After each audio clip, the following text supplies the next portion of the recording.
Okay, well, good morning, everyone, and welcome. My name is Andy Smith. I'm the President and CEO at Sunnybrook Health Sciences Centre. We are gathered here today on the treaty territory of the Mississaugas of the Credit First Nation and ancestral and traditional lands of the Anishinaabe, the Haudenosaunee, Chippewa, and Wendat nations. Today, it is still home to many Indigenous people from across Turtle Island, and we are grateful to have the opportunity to work in this community, in this territory. So thank you very much, everybody, for joining us here today for the announcement. It is an extraordinary pleasure for me to be able to welcome the Honourable Stephen Lecce, Minister of Energy and Mines, the Honourable Vic Fedeli, Minister of Economic Development, Job Creation and Trade, and MPP Michelle Cooper. Michelle, always great to have you here at Sunnybrook, and Parliamentary Assistant Rudy Cazzetto. I'd also like to extend a warm welcome to James Scongack, Chair of the Canadian Nuclear Isotope Facility, or Council rather. Thank you all very much for being here with us today. At Sunnybrook, we care for the province's sickest patients when it matters most. Our Odette Cancer Centre is home to game-changing radiation technologies that enable Sunnybrook to provide individualized, precision care to patients that have few options. These groundbreaking therapies use the power of medical isotopes to improve patient outcomes and advance leading-edge research to invent the future of healthcare. I'd now like to call on the Honourable Stephen Lecce, Minister of Energy and Mines.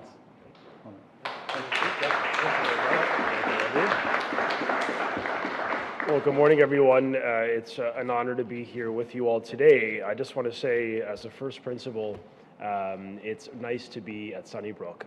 We are honored to be with so many leaders in space, in medicine, in technology and science, and innovation, and of course, nuclear medicine that is leading the way for treatments.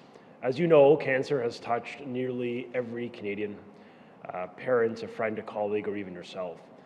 Every year, this year, over 247,000 Canadians are going to be diagnosed with cancer. 2 out of every 5 of us will be diagnosed too. And this isn't just a statistic, it's a call to action. And it means earlier diagnosis and better treatment and advanced technologies and frankly, more hope. Because when it comes to cancer, standing still is not an option. I think about my own family story. My mom was a patient of cancer here at Sunnybrook, the Odette Cancer Centre. And I will tell you, the medical staff, some of whom are behind us today, did a superb job of demonstrating just incredible kindness and decency. We saw it firsthand. But too many Canadians will go through that journey. And it is not a pleasant experience. And knowing that there are leading edge scientific breakthroughs that are happening in Ontario that are literally saving lives is very powerful. Some years later, after 2019, my mom was diagnosed with cancer. Most recently, my father was diagnosed. And so, you know, this story unfortunately resonates with a lot of Canadians. But we're here to give hope to everyone who's fought cancer and for those that may in the future, that there are treatments and solutions, that there is a path to recovery using the best of nuclear science. Medical isotopes are one of the most valuable tools doctors have available to diagnose and to treat cancer. They are produced in Ontario's nuclear reactors. They are essential to the treatment and diagnosis of cancer and to sterilize medical equipment too. Ontario is a global leader in producing them. Over 40 million medical procedures rely on isotopes every single year around the world. And they are life-saving innovations. And they start right here at home. Now, I want to just take a moment to pause to express gratitude to the task force, to our chair, to James, who's been leading the way, to the medical doctors and clinicians and scientists and researchers, all of whom are with us today. This incredible panel of leaders are helping to literally discover and harvest the best ideas in medical science to save generations of lives, to change those statistics we talked about earlier today. And I also want to recognize my parliamentary colleagues, Minister Fedeli, who's been leading the work on life sciences, Rudy Cazzetto, who's been at every single nuclear isotope announcement in Bruce, at Darlington, in the future at Pickering, and likewise at all of our future can-do investments and expansions. This man has been working the way. And Michelle Cooper, who of course is an amazing new member for the people of Eglinton Lawrence and someone who has also been touched by cancer. She's known at Sunnybrook as an advocate for publicly funded healthcare, so thank you. And thank you all for joining us today. Many notable stakeholders are with us today. Now, thanks to them and to the medical teams and to Ontario's world-class nuclear advantage and leadership in science, we're not just participating in the fight against cancer, but we are driving it here at home.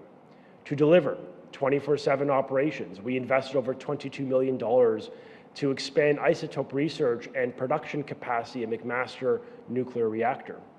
We produce half of the world's supply of cobalt-60. This is a critical isotope used to treat head, neck, cervical cancers and to sterilize essential medical tools. But we're not stopping there.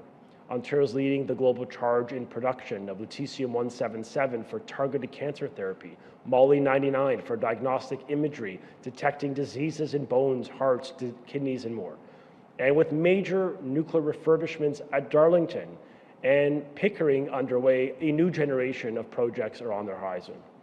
We have a generational opportunity to scale up production, to save more lives, and yes, to grow our economy too. Ontario is delivering results, and for patients, and for families, and for our future. And that's why I'm proud to announce that our government has launched the Nuclear Isotope Innovation Council of Ontario, or NIICO as it will henceforth be known, with a bold mission to double Ontario's isotope production by 2030. And they will work to develop new isotopes in pharmaceutical treatments to continue our excellence and leadership in this space. I've also asked the panel to look for ways to create new opportunities for Indigenous communities and Ontario's nuclear operators across the isotope supply chain. That's just one side of this coin. The NIICO will also evaluate ways to enhance public communication and the awareness of medical isotopes and the role they play in our nuclear reactors and the supply chain. This team of experts will lead the effort and offer strategic recommendations to help Ontario double our production of medical isotopes to save lives across the province, our country, and the world. This goal is set to be achieved within the next 4 years, 2030, a period of ambition as our province scales up. And through the leadership of this council, we're going to make sure that across the globe that they know Ontario's potential when it comes to cancer-fighting isotopes. And we're going to keep looking for ways to collaborate with the federal government to grow export opportunities for these made-in-Ontario medical isotopes and to help attract further investment and jobs to our province. I've tasked them with delivering an initial report by September, outlining concrete steps to grow our production capacity, to advance innovation, and really make Ontario a further global isotope superpower. And we are leading with purpose and partnership and a plan to save lives. And I am so very proud to work with them and the work we are doing in Ontario to help save lives by spearheading critical health innovations that were part of Ontario's integrated energy plan. Now, with expert guidance from the task force, we're ready to take the next step, driving cutting-edge research, scaling production, solidifying our position as a global leader in medical isotope production. And Ontario is taking bold action, as I mentioned, to yes, save lives and to lead in health innovation. And I think the results are speaking for themselves. With unmatched nuclear expertise and game-changing investments and the launch of this incredible task force, we're driving the future of life-saving medical isotopes. We are creating jobs, we're growing our economy, and most importantly, given our own personal stories with cancer, we're helping to save lives and give hope. And it's Ontario's moment. It's our moment to lead, and I think we are seizing it together. So I look forward to your insights. I look forward to your strategic advice on how we can work to advance our international competitiveness in the space, to grow the industry, and to fight for cancer patients at home and abroad. So I thank you. I thank you all meaningfully for the work you're undertaking for your public service. And I now introduce a dear friend and someone who's been leading the way on building out that new economy and life sciences, the Honourable Vic Fedeli, Minister of Job Creation and Trade. Thanks so much.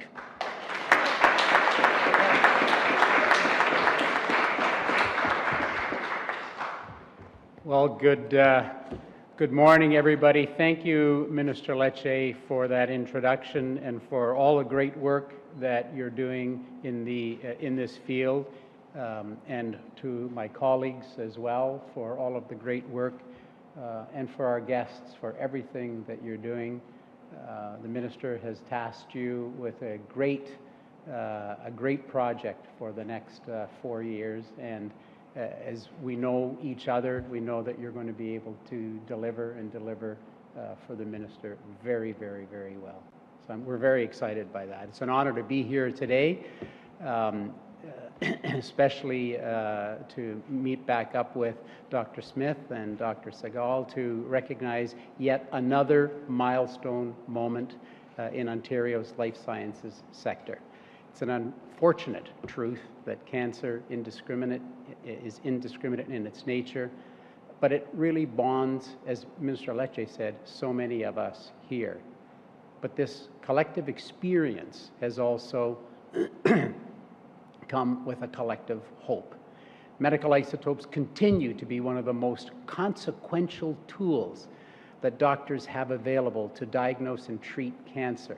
And Ontario is proud to stand at the forefront of that production. Ontario's excellence in the life sciences sector is rooted in a long and storied history of discovery and innovation. We discovered insulin. We developed the first cardiac pacemaker. We detected the gene that causes cystic fibrosis. We identified the Alzheimer's genes. And more recently, we've seen great success in using stem cells to stop and potentially cure diseases.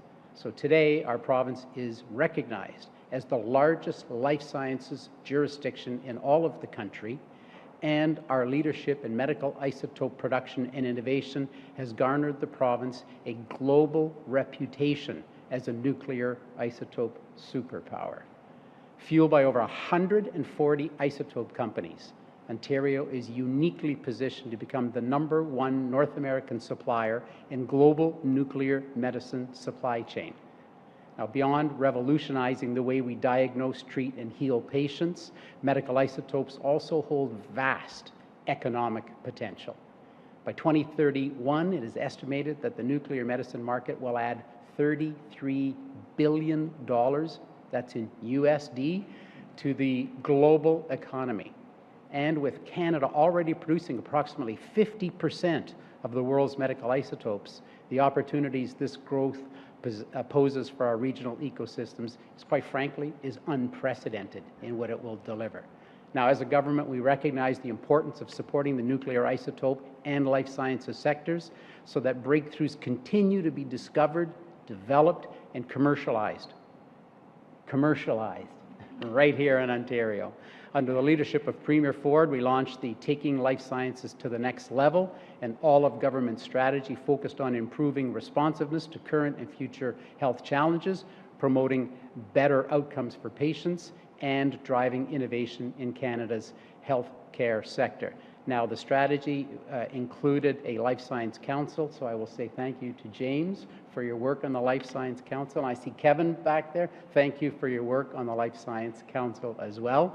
The strategy that they developed set out a clear vision: build up our life sciences sector by securing commercial scale manufacturing capacity and supply chains while improving manufacturing readiness of Ontario's small and medium-sized business. That's a hell of a mouthful, but it really does say one of the main features that came out of the Life Science Council.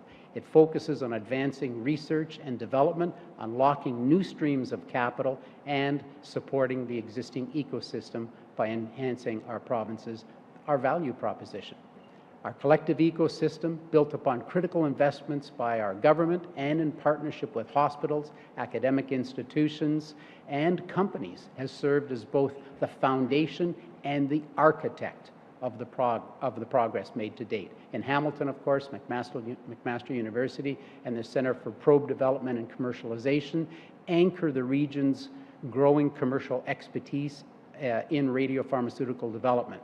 Having spun out of AtomV, Global Pharma and Fusion Pharmaceuticals, Inc., now a subsidiary, as you know, of AstraZeneca, big takeover there.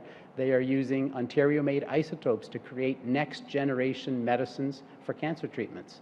Ontario's Actinier, a joint venture between Canadian Nuclear Labs, Chalk River, and Germany's ITM, is collaborating with Saskatchewan's Frederick Centre to establish a stable supply of actinium-225 for the global market. These are all exciting things that are happening. In Etobicoke, our government's AMIC program proudly sponsored Connectrix as they expanded their manufacturing of medical isotopes critical in the treatment of a growing number of cancers, including prostate and neuroendocrine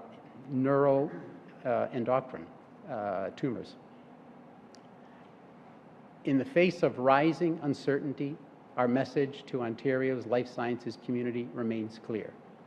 We, collectively, will not let the momentum of the sector's growth falter. Through the launch of the Nuclear Isotope Innovation Council of Ontario, our government is reinforcing Ontario's leadership in radioisotope production and innovation and ensuring that cancer patients of all ages can benefit from reliable access to cutting-edge treatments. We really look forward to working with the Council to protect the progress we've made and now to scale our isotope ecosystem to even greater heights. Now we want to welcome James Scongack, the chair of the Nuclear Isotope Innovation Council, to share a few words.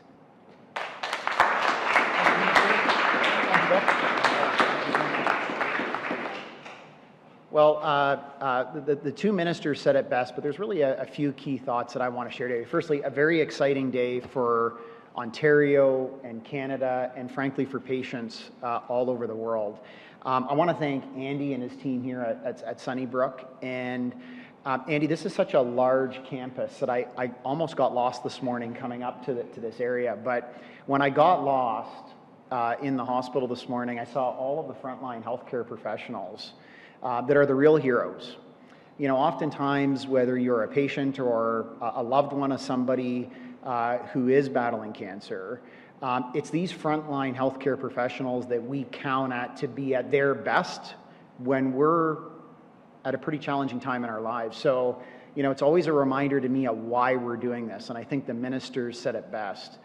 The truth is that 40% of us in this room will get cancer in our lives, but 100% of us will be impacted, whether it's ourselves, our family members, our loved ones, our community.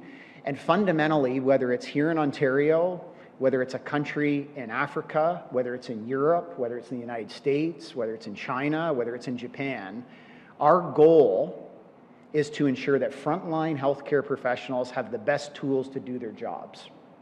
And medical isotopes are a very important tool in their toolbox to do that job, whether it's to keep our medical equipment clean, whether it's to diagnose cancer, whether it's to treat cancer. Medical isotopes are frankly the modern form of energy in a modern healthcare system. Doesn't mean it's a silver bullet that solves all, but it's one really critical tool in the toolbox. And that's why I want to thank the ministers and Michelle and Rudy for their leadership. You know, leadership is a choice. For over 50 years, Canada, and specifically the province here in Ontario, has been a world leader in medical isotopes. All of the things the ministers talked about, the infrastructure, the human capital, the network that we have something here in Ontario that nobody else in the world has. So not only is there an important opportunity for Ontario, there's an imperative for us to lead. So I always like to say the world is counting on Canada and the world is counting on Ontario. In addition to the elected officials behind me being great public servants, what I can tell you, having had the chance to work with them all, is they have big hearts. They want to make a difference, and this is what this is about today. And so I appreciate the ambition, but failure is not an option. There is no other jurisdiction in the world like Ontario that has the infrastructure, whether it's our reactor-based isotopes, our cyclotrons, our research institutions, the network of companies that the two ministers talked about, that have the ability to scale the way Ontario does.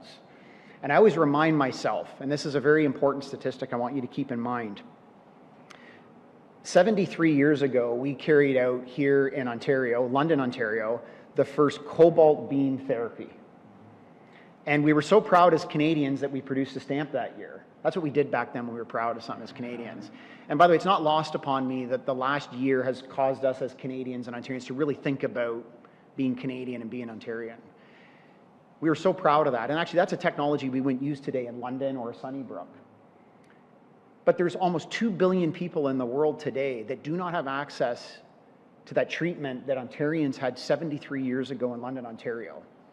And that just gives you a perspective that as all of us in the world have access to better diagnostics, better therapy, that somebody has to produce the medical isotopes. And just like when you flick the switch in the morning and you expect your light to turn on, when you are a frontline healthcare professional, you expect the isotopes to be there when you need it. So ministers, it's an honor to chair this council. We appreciate your leadership. I want to thank the team at the Canadian Nuclear Isotope Council for their leadership, for leading this on a national basis, and will really work closely with this group in Ontario. And what's most important here in Ontario is that we bring together the best minds. We're always stronger when we're together. And I want to take this opportunity to introduce the members of this council, who, as I noted earlier, represent a very broad cross-section of what Ontario has to offer. We have Riaz Bendali. He's the President and Chief Executive Officer of Ottawa-based Nordion, who supplies almost over half of the world's cobalt-60 for the use of sterilization for brain tumors and breast cancer. You're going to hear from Dr. Sahgal in a minute about what that means to patients. My good friend, Dr. Rebecca Wong from the University Health Network, one of the leading experts, along with some of her other colleagues at UHN and here at Sunnybrook in the field of theranostics. Dr. Karen Stevenson from McMaster University. Kim Lorenzen from Ontario Power Generation. The minister talked about the important work of our Pickering and Darlington units. I'm always a little favor towards Bruce, but OPG, we're close colleagues, and we're proud to be part of that nuclear sector. And Kim, to you and your team at OPG, leading the world in that space. John D'Angelo, who's the president of Isogen, a framatome connectrix venture that has brought global leaders together to form Isogen. I also want to recognize a member of the panel, Chief Greg Nadjuan from Nawash as part of the Saugeen Ojibwe Nation. Chief Nadjuan has been a leading First Nations leader in Canada with not only his advocacy, but also finding opportunities for First Nations communities to be active participants in our leadership. And with Chief Nadjuan, we have, I don't know if we can call you Chief yet, Darlene, but incoming Chief Darlene Johnson. And so thank you both for your leadership and for being here today and supporting the panel. Dr. Doug Borum, formerly at McMaster University from the Northern Ontario School of Medicine. Dominic Novak, I'm still calling you President and CEO of the Ontario Medical Association, but you're the doctor of all doctors, so welcome to be here. And Vitrio Pupo, who's from BWXT Medical, who's working very closely with Kim's team at Ontario Power Generation to lead the world in diagnostics. And before I introduce the final member of the panel you're going to hear from next, this is what Team Ontario is all about. And I say leadership is a choice. And all of these panel members have decided to contribute their time to come together and bring practical solutions to the government. We have a role to play, the government has a role to play, and so ministers, we won't let you down. Frontline healthcare professionals, we won't let you down. We look forward to asserting this leadership position. And so with that, I would like to now pass the podium to another member of our council, Dr. Sahgal here from Sunnybrook Hospital, who again is a world leader in this space, in particular who's going to talk about some of the work that is done with cobalt and theranostics here, but a good friend of this sector and just an amazing leader. So over to you, Arjun.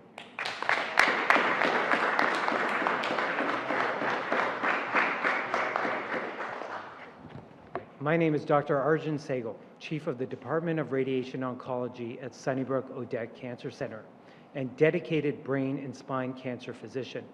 I'm also a member of the NIICO group, and very proudly so. Sunnybrook Radiation Oncology is the largest program in Canada, offering cutting-edge treatments to patients across the province. I've been extremely fortunate to bring several radiation-specific technologies to Sunnybrook in Canada to offer patients the latest clinical trials and innovative treatment approaches when it matters most.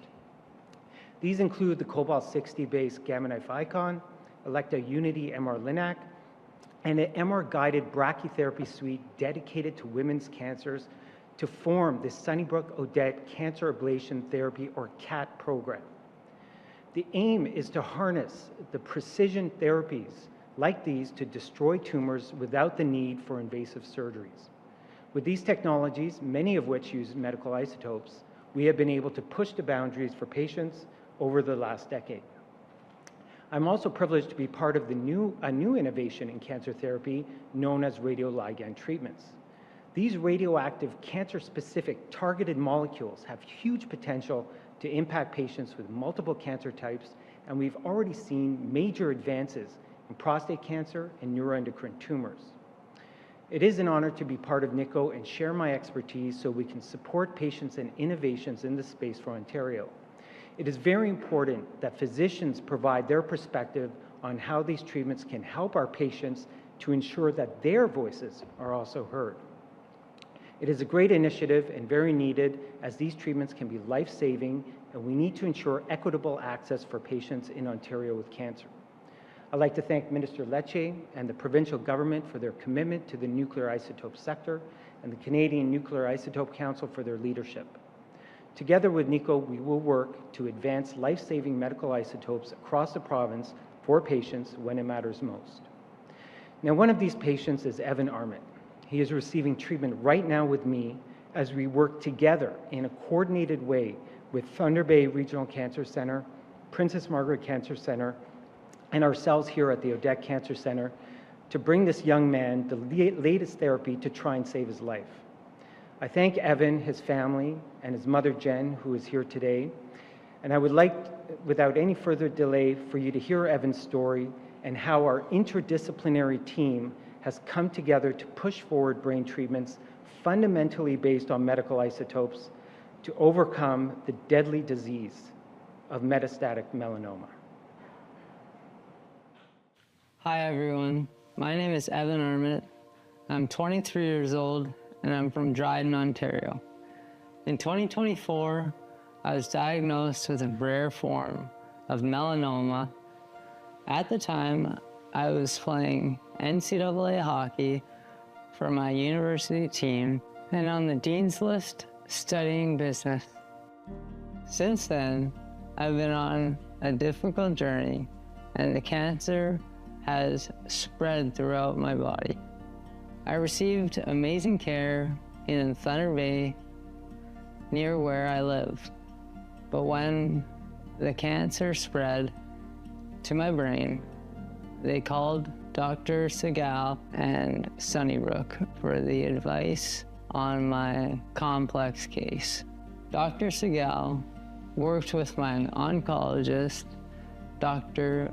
Del Faggio, and once I was stable, I came to Sunnybrook for the cobalt-60 Gamma Knife radiosurgery to control the tumors in my brain.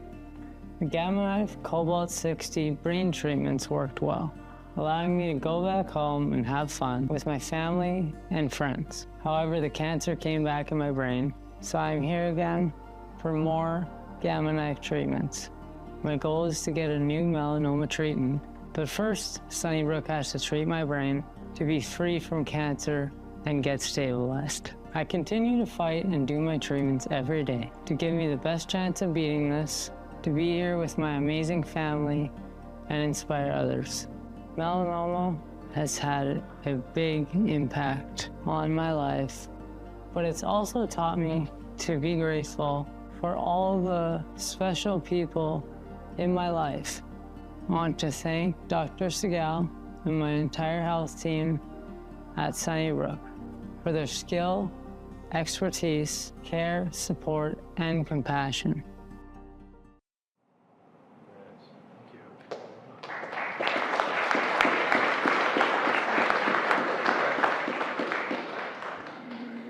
Well, thank you, Dr. Sahgal, for sharing that story, and Evan's mother, Jen, Thank you for being here, and thank you, Evan, for what you're doing.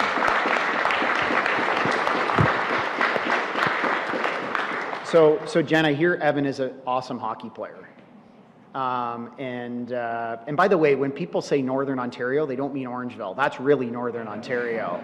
And great to see two, whether it's Thunder Bay and Sunnybrook here, working together for families. So when we heard Evan was a great hockey player, our friends at MLSE gave us this jersey signed by Mitch Marner. By the way, I had this ordered before Mitch Marner was traded. But we know Evan is a hockey player. I know he's not able to be here today, but on behalf of all of us, we wanted to give him this signed jersey and to let him know we're with you and we're with him, and we look forward to seeing him on the ice again sometime soon. Thanks, Jen.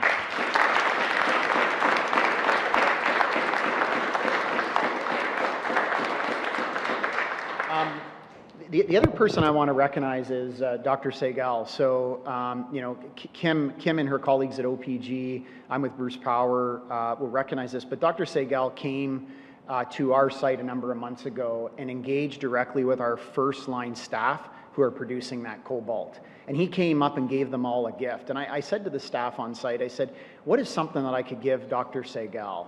And so if Dr. Sahgal could come up, we know he wears a lab coat, which is really cool. I'd love to wear a lab coat, but I'm not qualified to. Somebody may ask me to do something. Dr. Sahgal, we'd like to give you your very own Bruce Power Isotopes lab coat. So thank you very much for everything you do.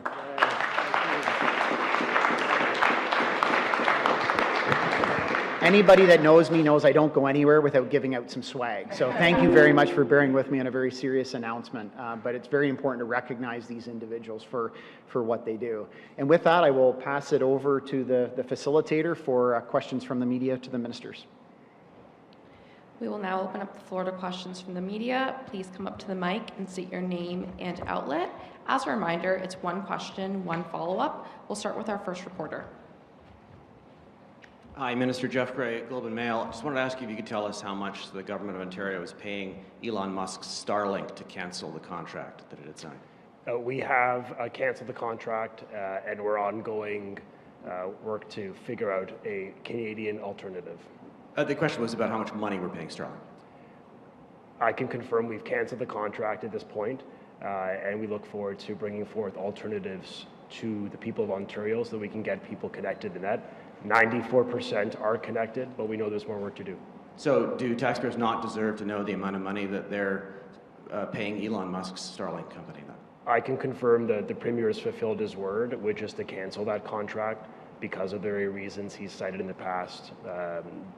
We are standing up for Canada. We have taken a clear position of ending American procurement. $30+ billion have been denied from the Canadian supply chain. American alcohol is off the LCBO. And of course, as you know, in the energy sector, we are intentionally decoupling from America, working to incentivize Canadian alternatives. So more work to do, but I can confirm to the people of Ontario that we've fulfilled our commitment and the contract is canceled. Hi, Alan Carter from City News. We know that in the United States, they do take medical isotopes from foreign suppliers. Can you give me a sense of how tariffs would impact the sale of isotopes that we would be developing here in Ontario? I'll turn it over to Minister Fedeli just on the broad tariff point, but what I can say is we already are leading in this respect. I mean, we are the global hegemonic player in medical isotope production, but we are intentionally announcing today a plan to double production because the global markets need more of it, and frankly, statistics will suggest more Canadians will need these types of interventions and treatments. And this multidisciplinary approach of sort of synergizing between industry and research and science and medicine and government and of course the nuclear sector coming together with one cogent long-term vision of increasing production is very powerful. McMaster University, for example, has been doing amazing work on thyroid cancers. They've asked for many years to pretty much create a 24/7 operation. And we've, in the most recent budget, secured $20 million to deliver that for them. I think about the work happening at Bruce between the Saugeen Ojibwe Nation, of course our chief is here, current and future, and Isogen. This is a really exciting partnership where actually we've been able to repatriate some of the processing from Europe back to Canada for the benefit of Ontario. That's really important for breast and brain tumors. So these, like, you know, the point in short is we want to keep investing in the production and keep exporting this ingenuity to the world. It does create jobs, it does grow our economy, but most perhaps importantly today, it's going to save lives for Canadians and for those that James spoke about that don't have access to these important innovations. But I'll turn it to Minister Fedeli for the rest. Just a little bit on the tariffs. Good morning, Alan. Good to see you again. A little bit on the tariffs. Of course, the federal government is leading the negotiation on the tariffs. August 1st is a worldwide deadline. No matter what happens on Friday, the province of Ontario is prepared to assist all of our businesses and our families. So we're prepared for all eventualities, but specifically to your question. It's really interesting. Last March, Premier Ford led a negotiation. We were in a period without a federal government.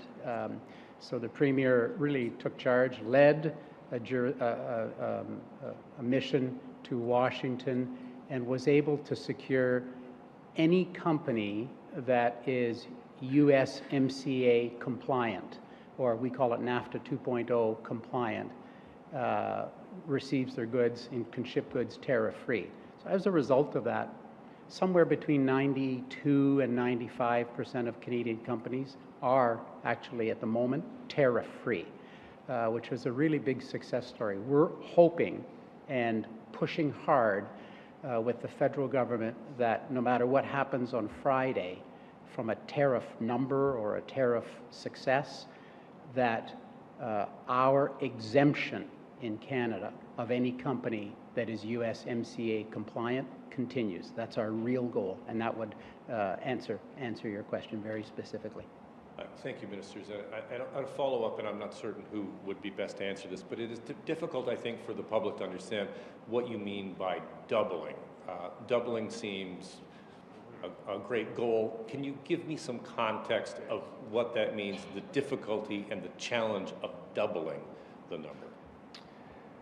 I'm going to turn to the chair of the panel, and he may want to turn, frankly, to some of the leaders in this space. This is an opportunity to profile the leadership we have before us. So, James, take it away, and perhaps some of the folks from the medical side may want to opine. Yeah, thank you. It's a great question, and the first thing I'll say is that it is a bold but achievable goal, and let me explain how we achieve that goal. The vast majority, from a volume perspective, of the isotopes that we produce here in Ontario come from reactor-based isotopes. So there's two ways of producing isotopes.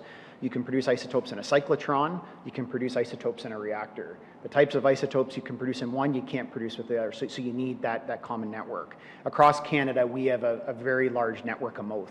But particularly here in the province of Ontario, we have the 8 reactors at Bruce Power, the existing reactors at Pickering, the existing reactors at Darlington being refurbished, along with the McMaster facility. And now with the integrated long-term energy plan in place, and that very clear from an energy perspective, the length of those units being here, frankly, to the mid-2070s, what that is allowing is the operators of those units to equip those units with more production capability. And so whether that is increasing cobalt production that we're seeing in the Darlington units, whether it's the production of molybdenum-99 coming commercial operation at Darlington, at Bruce Power, we're increasing our cobalt production and our lutetium production, and the 24/7 operation of the McMaster Research Reactor. So these are real concrete plans with real projects, with real investment, with existing technology to achieve that. And fundamentally, I think where the goal comes from is the fact that we know the global demand for isotopes is doubling in that same time frame. So this is really about, to be frank, Ontario continuing to meet that rise in demand that we have today. But we're achieving that from an infrastructure that is here, that is stable, that has investment plans. As I said, is it ambitious? Yes, but it is absolutely realistic. And what I would say, whether it's the United States as the world's largest radiopharmaceutical market, whether it's the growth in Europe, the growth in Asia, we're seeing the world is counting on Ontario and Canada to deliver on that doubling of capacity. Hope that answers your question. Thank you. Thank you. That concludes our press conference. Thank you everyone for coming. Okay, thank you.